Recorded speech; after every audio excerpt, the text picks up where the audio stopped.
So by the time I sew this dress, you're going to see how it looks like. The next step to take is to measure and cut out the back part for the skirt. So as you can see right now, I have measured the back part of the skirt because my table is not wide enough to place this fabric on. But I'm going to be explaining to you guys everything I did on measuring the back part of this dress. So this part you see marked out is the center back for the dress. You can see the hemline for the center back of the dress. It is longer than the hemline for the front part. So like I mentioned earlier, the hemline totally depends on how wide you want the lower part to be. That is how you're going to be folding your fabric. Guys, you also need to understand that cutting the center back of your dress, especially for a mermaid dress or an A-line dress, depends on how you want the style line for the dress to come out. If you see some mermaid dress, in cutting the center back, once you measure from the waist to the knee line, then you make sort of an angle 90 to form the hemline using the line I ruled across on the knee line. So for the zipper allowance, I added 1 inch on the waistline, 2 inches on the hip line, and then 1 inch on the knee line. For the back dress, I would not be adding any dart. That is why I cut it exactly same with the front side seam. So you can see the curve I have on the center back of my dress. And for the back hemline, I added about 6 inches extra for the length, then connected it back to the side seam of the front piece. That center back is just to give it that long and flowing effect for this dress. So that is all I did for the back piece, and like I said earlier, you can decide to cut the center back of your dress differently using this line I marked across the knee. That will be for another tutorial, not in this tutorial, because it's going to be too long and you will get confused. So now I have cut out the back of this skirt, and this is what I have. If you take note, the extra wideness for the center back hemline is not that much because I don't want it to be very wide and very long. That is why I added just little extras for the center back, but you can do more, even as much as you want it to be. But this is what I am making for this, and that is why it is cut out like this. So this is just the inner from my skirt because the main fabric is going to be a lace fabric. So I decided to cut out my doll face satin fabric first before I use it to cut on my lace fabric, because this is what I would use to cut my lace fabric. Instead of cutting on a pattern paper first, I decided to use my free hands to cut on my doll face satin and then use it to cut my lace fabric. So guys, on my next tutorial, I'll be showing you guys how to cover up your hip and butt pad in another way, and then how to attach it to this very skirt you are seeing right here. So one thing I want you to know about hip and butt pad is that if you use half-inch foam to pad the hips for a slim person, you're going to have a very nice curve looking shape. But if you use the same half-inch foam to pad for a big person, it's going to look like there was nothing in the dress because the person is big. So getting that very nice curvy look as expected or imagined might not be achieved. So for a big person, you can go with 1 inch or 1.5 or even 2 inches for your hips and butt pad. But for a slim person, if you use half-inch foam, you are definitely going to have a visible result. It's going to show that yes, this body is looking curvy and nice. So for this particular dress, of course, you know I am using half-inch for the hips and butt pad, and this dress is for a big person. So at the end of this video tutorial, you're going to see how it looks like on the very person I made this dress for. The person is a big person, so you see the difference between using it for a big person and using it for a slim person. So I have a detailed tutorial on this already on my channel on how to fix your hip and butt pad on your dress, but in a different way. So that dress was made for a slim person. So I would like you to go into the channel and watch that video to see how it looks like, how half-inch foam pad looks like on a slim person, and then for this one you'll see how half-inch foam pad looks on a bigger person. So this is my lining. I went ahead to fuse interface on my lining. I fused wadding for the front and the back part of my lining. In case you have not seen the first part of this tutorial, please go into my channel and search for how to cut a mermaid skirt. It's all there. So what I did for this is to cut a lining which measures from the waist to the knee line. So you can see that I fused interface on it and left about half inch on the hemline for this skirt to turn with the other lining that I will be cutting. So this is the front part. I'm going to show you what I did for the back part. I did exactly the same thing for the back. Also fused with interface and left half inch on the hemline that I will be turning also with the other lining I am going to cut out. So basically I am going to have two linings for this skirt. If you check, I cut out a doll face satin for the skirt inner, and this lining is what I'll be attaching my hip part to. So the reason I fused this interface to this lining is to give it some stability and firmness, and to also help cover up the hip and butt pad lines from showing on the other side of my dress. So this is the second lining I'm going to use to cover up my hip pad. This other lining is what I'll be sewing my hip pad directly to. I cut it the same way I cut the first lining, the same way, but just trimmed off about half inch from the hemline, so that after turning the hemline, this part of it will not be coming out from the other side of this skirt. You can also fuse paper stay to this lining, that is the very lightweight interface to this lining, to also give it some stability, but I didn't do it for this. It didn't really matter much for me, so that's why I went ahead to use it like this. This is the hip pad I'll be fusing or attaching to my lining. I have a very detailed tutorial on how to cut and sew hip and butt pad already in my channel. If you do not know how to do this, please go into my channel and search how to cut and stitch hip and butt pad. So this hip pad is half inch foam that I used to create this hip and butt pad. You can see how it looks like right here. It's really lightweight. After the whole process, when you take it up, it's really lightweight. It's not heavy that it will be dragging your dress down. No, it's very light. So in my previous tutorial, I mentioned that you can decide to do 1 inch foam for your hip and butt pad. You can also do 2 inches foam for your hip and butt pad, but this is just half inch foam, and that is what I'm using for this dress. So what I'm going to do next here is to sew together the front and the back of this lining, that is the side seams. I'm going to sew together the side seam. So I'll just place it like so. I mean, on the side seam, this is the center back, so this is not how I'm going to sew it. I'll take the sides of this lining and place it on each other, which is the right sides facing each other, and shape to my desired or the measurement I cut out for my new hip size. You see, one thing you need to know about these both linings is that this very one I cut with the measurement of my new hip size, and the other lining I showed you I cut to my actual body measurement. So this one is going to be shaped with the measurement of my new hip size, and the other one is going to be shaped with the measurement of my actual body size. So this lining is what I'll be fusing my hip and butt pad to, and I cut it with the actual measurement of my body size, which is the actual hip measurement of my body size, and that is what I'm going to use to shape this lining. To make you understand better, measurement needed for this very lining is your original waist measurement, your original hip measurement, and your original knee measurement. That is your actual round waist measurement, your actual round hip measurement, and your actual round knee measurement. So this lining is just short with about half inch on the hemline that I would use to turn the other lining with interface. Meanwhile, for this one with interface, measurements needed are the actual round waist measurement, the new hip measurement, that is the new round hip measurement, and then the actual round knee measurement, just like we did for the first lining.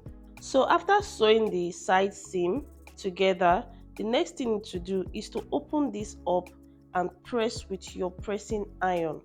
So the seam line that you have sewn, you just have to open it up like this, and then put a tailor's ham underneath it so that it can open up properly, and then press with your pressing iron or with your steam iron so you don't get this burnt. Even with my steam iron, I still like to sprinkle water on my seam lines and then press, because I feel like it helps it to lay flat or open up properly. So after doing that, you can also decide to press out this part, that is the seam lines, after opening up where you have sewn. So you can open it up like this and press. And another thing I would like you to do is, when you turn it to the right side like this, then put your tailor's ham in the wrong side underneath where you have sewn, that is underneath your seam line, and then press on the right side. So guys, when you are done with this lining that is padded, you take the other lining that you'll be attaching your hip pad to, and do just the same thing you have done for this very lining that is padded. So I'll bring it over here for you guys to understand what I'm talking about. So here it is, to make you understand what I was talking about, is doing the same thing you did for the padded lining, is to open up the seam line. For this one, place your tailor's ham underneath like this, and then press open the seam line, turn it to the right side, do the same thing, open up the seam line like this, and also press open the seam line. This is to help this part to lay flat, and it will help you when you are attaching your hip pad to the lining. So as we move forward, you understand and see exactly what I'm talking about. So this is my hip pad, the first one I will be showing you right here. So in attaching your hip pad to your lining, your hip pad will be going in the wrong side of this lining, placed like this. So please, you need to take note of where the butt pad is going to and where the front pad is going to. And please do not make the mistake of turning your hip pad upside down. That is where it's supposed to be on the waistline. You then switch it to face downwards. It's not going to work like that. That is automatically you are switching the butt pad to the front side. So this is how I'm going to place my hip pad on my lining. So from the waistline, I'll come down by 1.5 inches. Take note, from the waistline, you come down by 1.5 inches. And when you place your hip pad on your lining, please open up the seam lines properly. So I'll use my tape to show you guys. Here, I'm going to come down by 1.5 inches or 1.5 inches. So 1 inch is to create a space from your waistline to your hip pad, and the half inch there is the seam allowance to join your skirt to the top side of your dress. So after stitching, you're going to have just 1 inch space between the waistline and the hip pad. So when you are sewing your hip pad to your lining, on this line that I joined the both pads together, that is the front pad and the back pad or the butt pad, I'm going to be stitching directly on that line to my lining.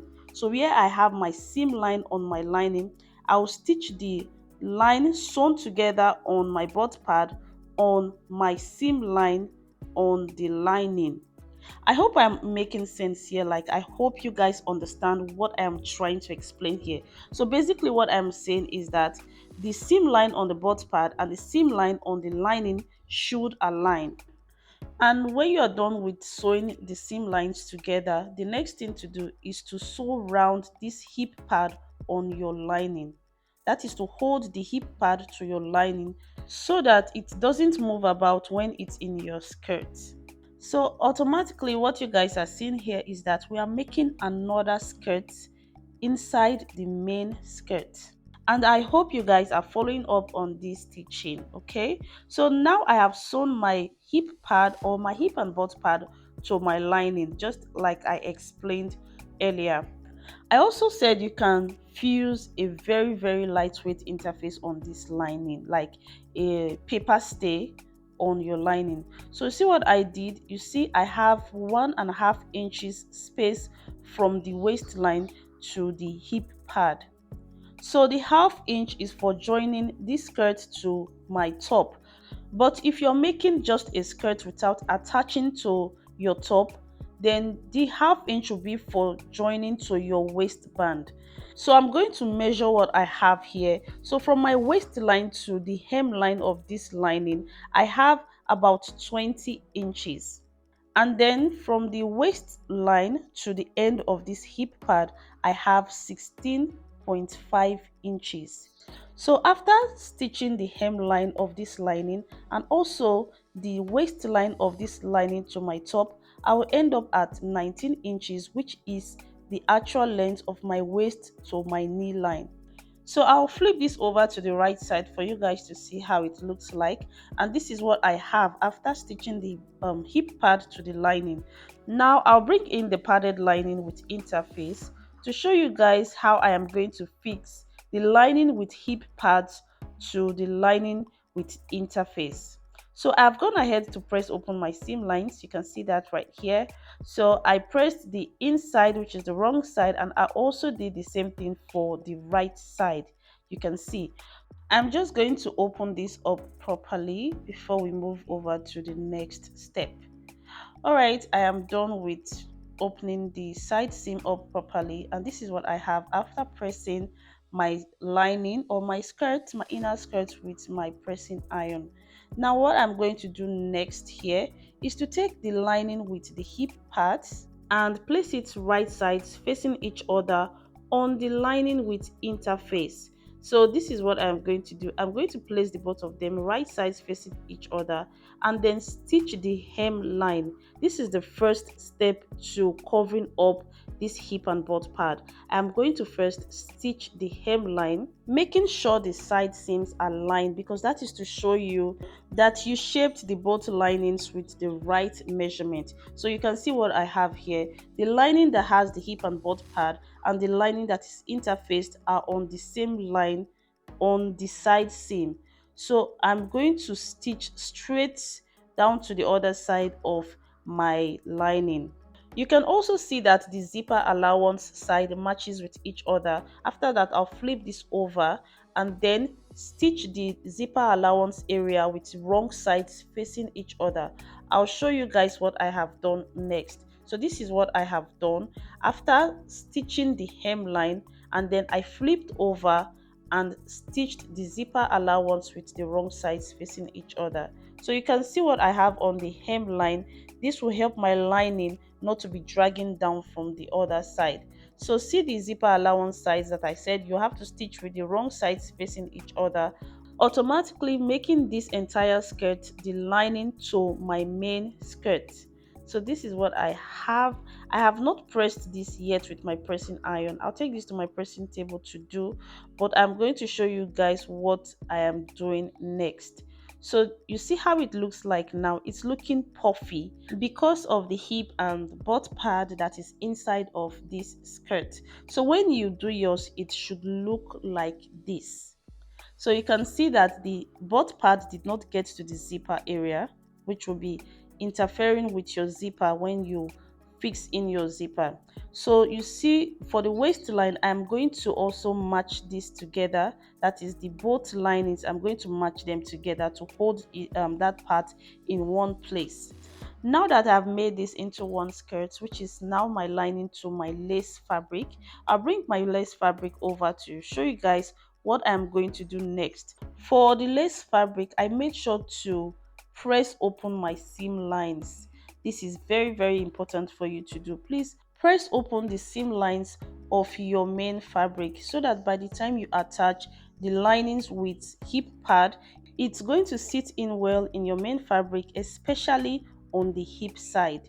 So my lace skirt was shaped with the original round waist measurement, the new round hips measurement, and the original round knee measurement.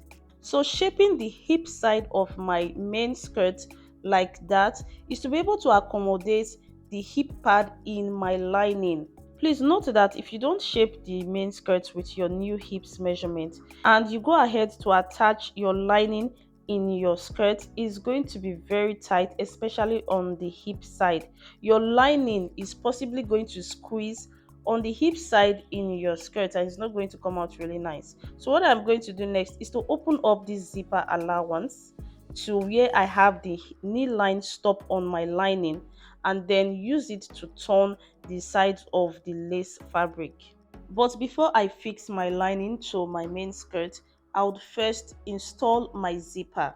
After installing my zipper, I'll then use my lining to cover up the wrong sides of my zipper allowance.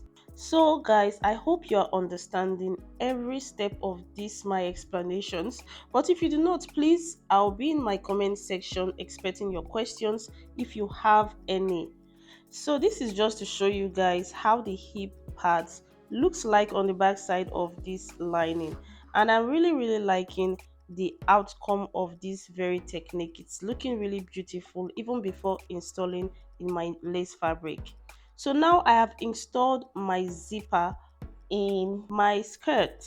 You can see what I have right here. I've installed the zipper, and what I'm going to do is to open up the zipper before I install my lining or fix my lining to the zipper allowance. So I'll just turn this over to the wrong side to show you guys how I am going to fix my lining to this zipper allowance.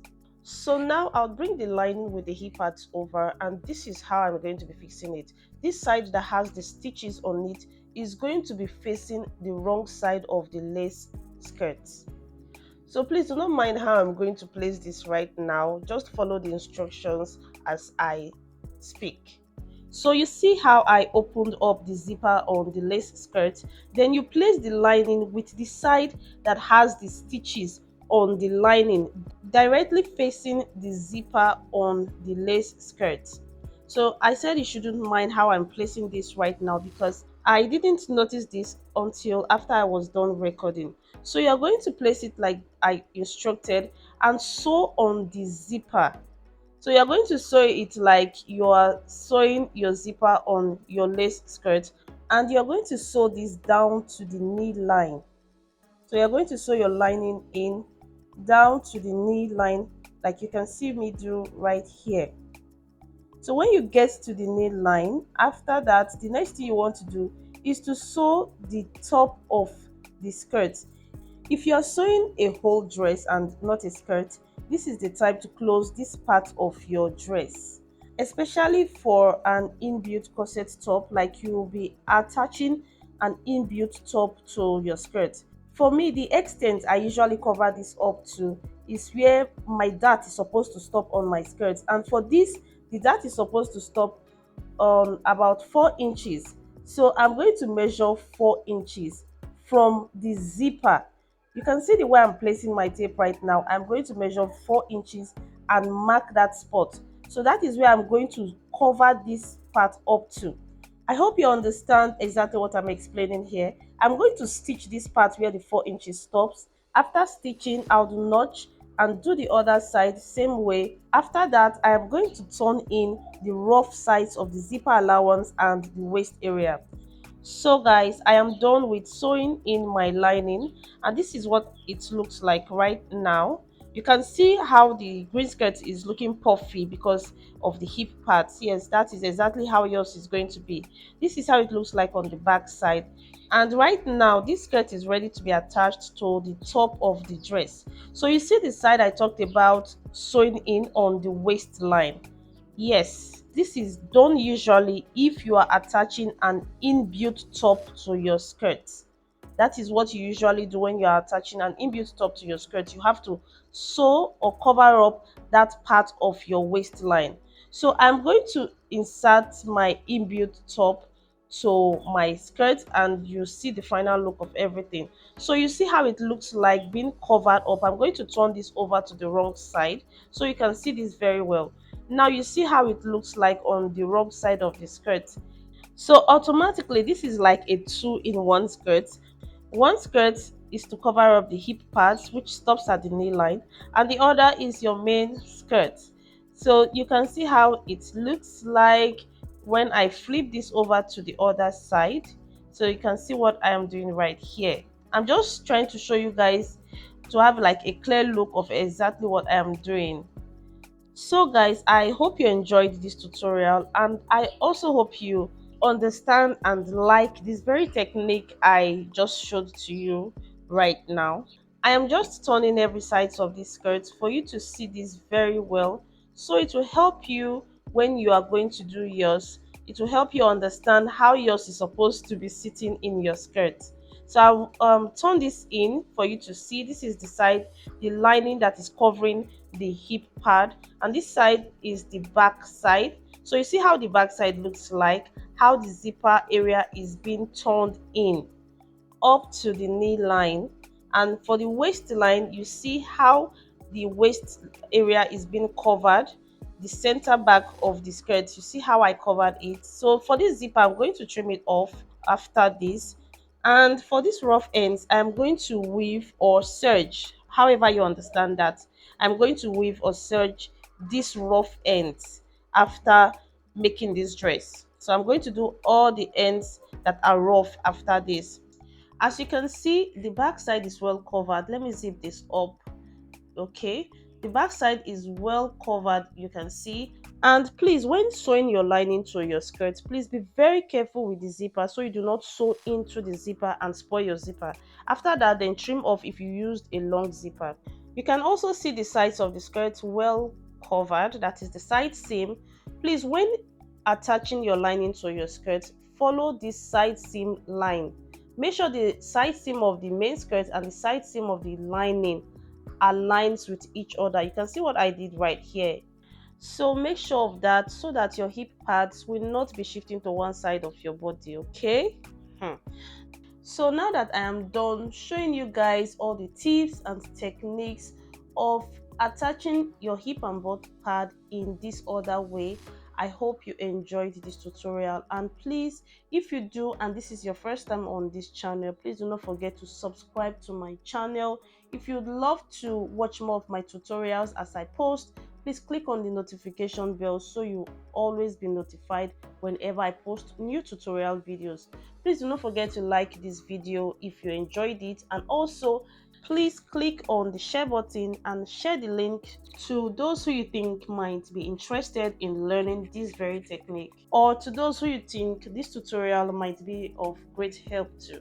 Yeah, honestly guys, if you ask me, what I really love about this technique is how the skirts are being separated from each other.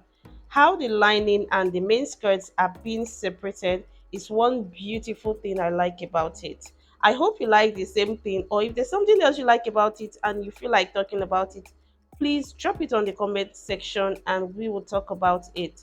Another thing you need to make sure of is that your lining should end at your knee line.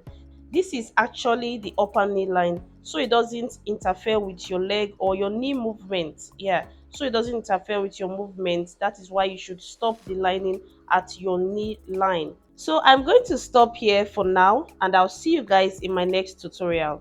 Bye.